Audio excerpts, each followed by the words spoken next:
Buenas, juventude linda e cheirosa de Jesus, tudo bem com vocês? No vídeo de hoje eu vou estar contando como foi a minha adolescência. Eu sempre fui uma pessoa tímida e retraída. Até a 8ª série eu estudei na escola Demétrio Ribeiro. A minha turma era maravilhosa. Eu sempre tive colegas assim, humildes, bem povão tipo eu. Só que eu tinha um grave defeito que era a preguiça e eu sempre detestei estudar. Então, quando chegou na 7ª série, eu acabei repetindo por ter rodado em ciências, em matemática.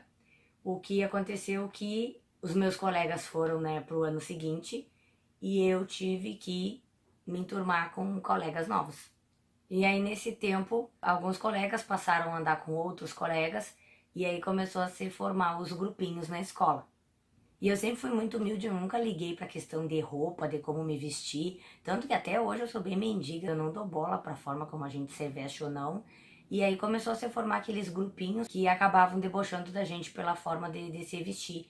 E eu era muito de andar de chinelo bem à vontade, só que esses deboches começaram a me incomodar um pouco. Coisa que sempre tem, né? Daí se juntavam para dar risada da forma como a gente ia vestido pro colégio, como se a escola fosse passarela para estar fazendo desfile de moda. E isso foi uma coisa que me incomodou até eu passar a trocar de escola, quando eu terminei o ensino fundamental no Demétrio Ribeiro, e aí eu fui fazer o ensino médio na escola Emílio Zunheda, contra a minha vontade. Eu, na verdade, eu queria estudar no Oswaldo Aranha, só que a minha mãe me obrigou a estudar no Emílio, e como eu morava com ela, eu tinha que obedecer. Contra a minha vontade, eu fui estudar no Emílio. Bom, aí tu chega lá na escola nova, não conhece ninguém, né? E eu com aquele jeitinho retraído e tímida e não era muito de conversar com as pessoas. Tanto que na escola Demétrio Ribeiro, eu andava somente com uma amiga. E na hora do recreio, a gente ficava dando volta nas salas de aula, igual uma barata tonta, que nem domingo de noite na Praça Getúlio Vargas, né? Quando eu fui pro Emílio, a minha mãe pensou assim, essa aí agora vai se dedicar aos estudos, porque não vai chegar lá, não vai conhecer ninguém. E aí, pro azar dela, eu já na primeira semana já comecei a me enturmar.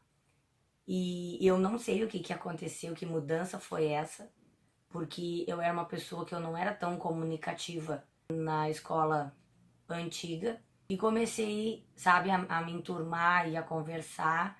Só que daí lá no Emílio, tu chega, era um ambiente diferente, pessoas diferentes, tinha seus grupinhos diferentes.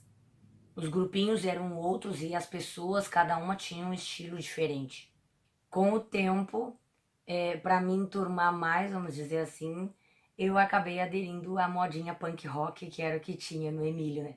Eu comecei a me vestir toda de preto, comecei a usar tênis All Star, que era o tênis da moda, comecei a andar com camiseta de banda.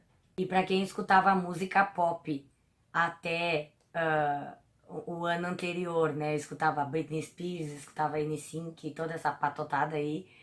E eu tinha o quarto recheado de pôsteres desses cantores.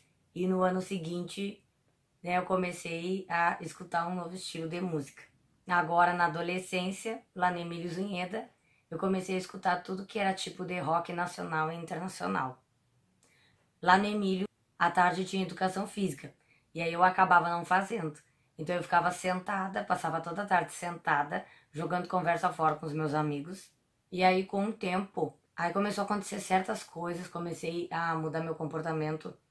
E muitos jovens acabam fazendo isso até para poder se enturmar, acaba imitando ou copiando outras pessoas, com medo de ser excluído ou alguma coisa assim. E eu quero deixar bem claro que em momento algum essas pessoas com quem eu comecei a andar, meus novos amigos, em momento algum eles me forçaram ou me obrigaram a fazer alguma coisa. Muito pelo contrário, todas as coisas que eu fiz foi decisões minhas. Tudo que eu fiz foi porque eu quis, que ninguém obrigou, até porque ninguém obriga ninguém. Mas a gente tem escolhas. E eu, na época, escolhi de fazer a mesma coisa que eu tava vendo, do que eles estavam fazendo. Na verdade, essa coisa de querer fazer o que o outro tá fazendo, de imitar, isso aí, em parte, é falta da nossa personalidade, porque muitas vezes a gente não tem, ainda não tá formada, sabe? Às vezes a gente não tem opinião sobre nada, aí pra acabar tu não te excluindo do grupo ou não ser excluída, tu acaba fazendo a mesma coisa. Depois de um tempo, eu comecei a andar de skate, e aí eu tinha outra colega que andava junto, então era só eu e ela de menina, e o resto era tudo menino. E aí tinha alguns dos amigos ali que moravam perto da escola, mas eles não estudavam. Tinha outros que estudavam em outra escola, só que naquela época o Emílio era um colégio que era aberto. Então, qualquer pessoa que chegasse na hora do recreio ou durante os períodos podia ter acesso dentro da escola e nas quadras, nos pátios. Então a escola estava sempre cheia de gente, movimentada, o que facilitava a gente matar a aula, até porque era liberado. Tu tinha escolha de ir para a aula ou se tu queria ficar no pátio. Isso era uma decisão tua, porque quem ia arcar depois com as consequências das tuas notas era tu mesmo. Então tinha essa liberdade de ir para o pátio. E com isso, eu e a minha amiga, nós começamos a andar, sabe, com esses amigos que andavam de skate. E nós andava sempre em bando. Aonde a gente ia, tava sempre todo o bando junto. E aí nessa época da adolescência, tu apaixona, desapaixona, se ilude, chora, mas depois tudo passa, né? E a minha mãe ficava enlouquecida de saber que eu andava com este grupo de pessoas, né? Porque ela jamais imaginou, quando foi me matricular no Emílio, que eu fosse mudar tanto em tão pouco tempo. Ali ninguém fazia nada, ninguém trabalhava, alguns estudavam, só que todo mundo zoava, né? Teve uma vez que a colega levou uma tinta pro colégio e nós acabamos pichando os muros do colégio com os nossos nomes. A gente fez muita festa junto. Eu lembro do primeiro porre que eu acabei dormindo na pia do banheiro do clube. E aí meu amigo teve que pedir pro segurança para ele poder entrar dentro do banheiro para poder me tirar de lá, porque eu tava dormindo na pia. Naquela época a gente fazia muita coisa doida. Eu comecei a fumar cigarro com 16 anos. Também mais uma das funções de, sabe, querer me enturmar. E eu tinha amigos mais novos que até maconha já estavam usando. A minha adolescência foi uma fase muito complicada de mudança de comportamento, principalmente dentro de casa. A minha mãe não aceitava esse comportamento. Bom, que mãe que ia aceitar? E com certeza foi uma época que ela tinha vergonha de mim. Tinha vezes que até ela chamava meu pai lá no apartamento para poder conversar, me dar bronca para ver se resolvia, se eu mudava. Naquela época tinha os hippies que vinham de outras cidades para cá para vender, e aí eles ficavam no calçadão, daí eles colocavam os panos, né, e tinha brinco, tinha pulseira e tudo mais. Como eu morava no calçadão na época, eu ia lá para baixo e me sentava com eles e ficava jogando conversa fora. Teve até uma vez que a mãe, em conversa com o pai, disse assim, eu não sei o que essa guria vai fazer do futuro, porque qualquer dia eu vejo ela sentada lá no calçadão, estendendo um pano e vendendo brinco. A primeira vez que o Tequila Baby veio tocar aqui em Alegrete, eu tinha 16 anos na época. E eles vieram tocar no cassino e a gente foi em peso pro show. Depois, na segunda-feira, era aquele comentário, né? Sobre os porres, sobre os fiascos, sobre quem ficou com quem. Eu, no meu primeiro porre, minha mãe me viu chegar em casa de manhã e já me deixou uma semana de castigo, no qual eu não podia sair. E nós tínhamos aqui em Alegrete no domingo o Hangar Team, que era bem coisa para adolescente mesmo, que começava acho que era 4 ou 5 da tarde e terminava 8 da noite. Bom, eu fiquei no Emílio o primeiro e o segundo ano, estudando de manhã e levando essa vidinha que eu não fazia nada. E lá continuava a função dos meus estudos, que eu sempre dei vergonha para minha mãe. As minhas notas eram pavorosas. Como eu andava só no pátio da escola e só matando aula, quando chegou no segundo ano eu vi que eu, né, podia acabar repetindo. E aí eu queria estudar de noite para poder terminar o ensino médio. E aí no fim eu acabei indo morar com meu pai, porque a minha mãe não deixou, né, que eu estudasse de noite. Aí eu fui morar com o pai, comecei a estudar de noite e aí terminei os estudos. Eu lembro que teve uma vez que a mãe tava de folga do serviço E aí ela foi lá na escola para conversar com algum professor e eu tava na quadra da escola andando de skate. E aí na hora que me chamaram lá, eu entrei assim dentro daquela sala com a cabeça querendo enterrar no chão, né? Bom, e aí já tive que ouvir bronca, né? Porque eu não tava dentro da sala. Eu posso dizer que um resumo da minha adolescência, assim, eu sempre fui essa coisa sem compromisso com estudo. Eu sempre tive muito conflito sentimental, mas isso eu vou contar num outro vídeo, essas mudanças de comportamento, por que que eu acho que eu comecei a agir assim, por que que a relação com a minha mãe nessa época foi horrível, porque a minha mãe não era minha amiga, eu não podia contar as coisas para ela, tudo que eu fazia era tudo escondido. E por muitas vezes que a gente brigava em casa e se desentendia, e eu sempre muito chorona, muito sentimental. Então, nessa época, os meus amigos foram muito essenciais, porque tudo que acontecia dentro de casa, a gente tinha um ao outro para desabafar. E lógico que eu não era a única pessoa que passava problema dentro de casa. Eu tinha muitos amigos ali que não tinham pai, né, ou pelo pai ter abandonado ou pelo pai já ter falecido. Muitas amigas viviam nessa situação onde era a mãe que cuidava de tudo, que a mãe era mãe e pai. Eu tinha amigos que passavam por dificuldade financeira. Eu tinha muitos amigos carentes de afeto, de atenção, de compreensão. Nós éramos o tipo de adolescente que ninguém sabia o que ia ser do futuro.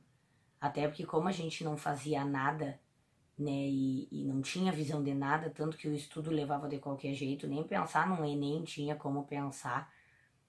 Quem dirá ter uma profissão, como eu disse, tanto que a minha mãe achava que eu não ia ser nada na vida e que eu ia acabar vendendo brinco no calçadão.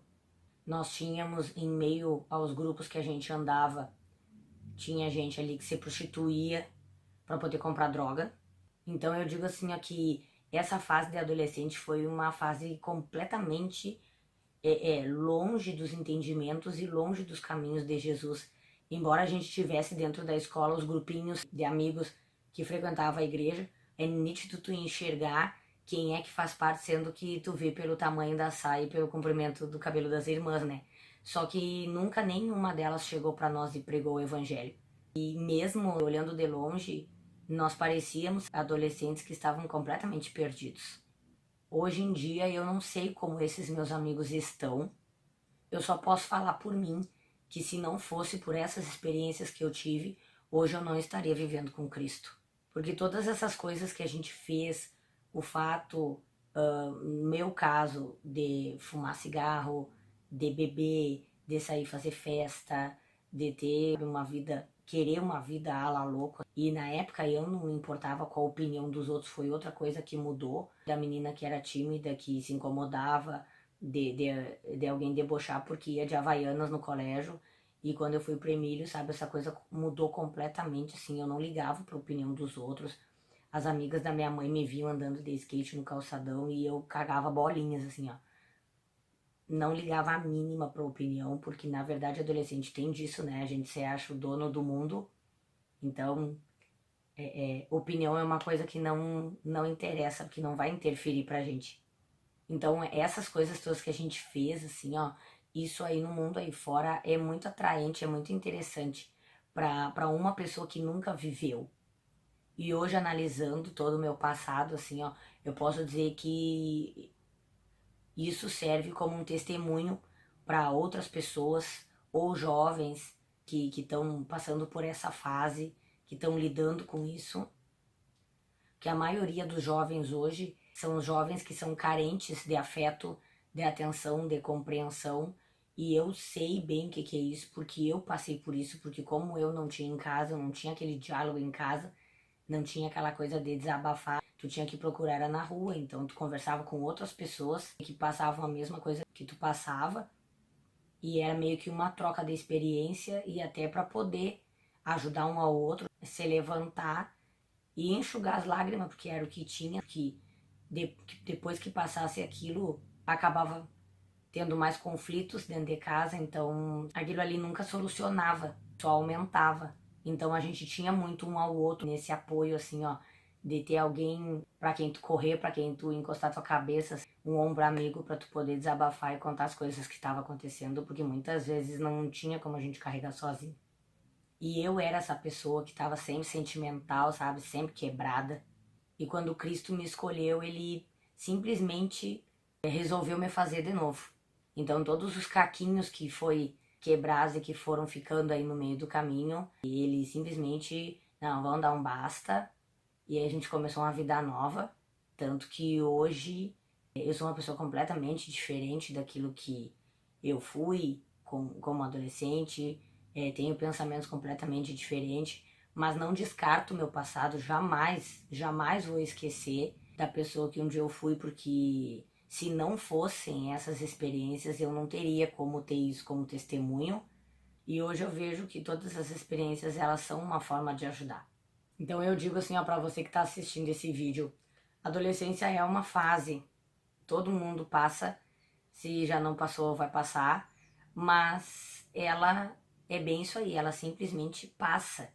Então todos os conflitos que a gente tem, se a gente chora, se, né, tem muitas vezes que a gente sofre e nos faltam certas coisas, que é um momento onde mais assim a gente tá em transição, sabe, de mudança de comportamento, de pensamento, mas isso é fase, fase passa. E uma coisa que eu gostaria de dizer é que assim, se alguém te magoou, se debochou, se hoje, né, tem essa palavra bullying, mas na nossa época não tinha isso, sabe? A gente chamava de deboche mesmo. Então, eu digo assim, ó, perdoa, não guarda rancor, não guarda mágoa, porque isso aí não faz bem pra gente, e até porque é uma forma de, sabe, tu perdoando, tem como, né, ir pra frente. Guarda o que é bom e o que não presta, tu joga fora. E não guarda mágoa, perdoe sempre, porque isso é essencial para seguir em frente. Eu espero que vocês tenham gostado desse vídeo e espero que possa de alguma forma contribuir.